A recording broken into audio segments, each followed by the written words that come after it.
Nasa 132 barangay sa Pampanga lubog sa baha dahil sa walang tigil na pag-uulan. Tutukan sa report.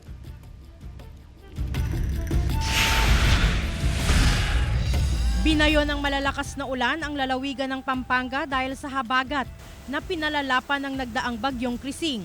Ilang low-lying areas tulad ng bayan ng Makabebe ang agad binaha.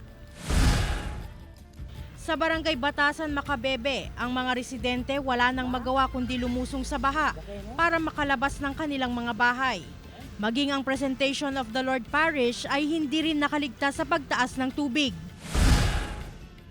Sa bayan ng Masantol, umapaw ang tubig mula sa mga palaisdaan papunta sa mga kalsada.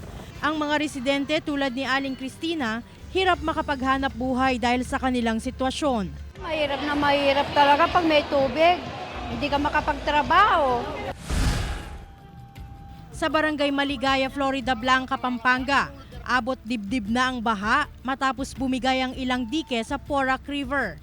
Ayon sa LGU, nasa 7 barangay ang naapektuhan ng pagbaha at 7 pamilya na ang inilikas at dinala sa evacuation center. May mga bumigay na dike kaya biglang pumasok yung tubig sa metro poblasyon.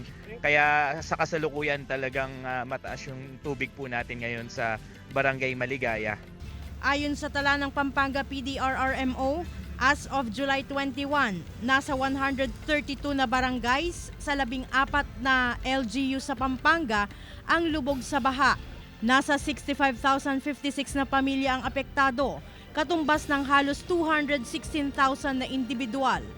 Namahagi na ng family food pack sa mga apektadong residente. Kahit wala pa yung bagyo, lubog na sila eh. Talaga, so kailangan unahin. Glam Calicdan, Dizon, One North Central Luzon.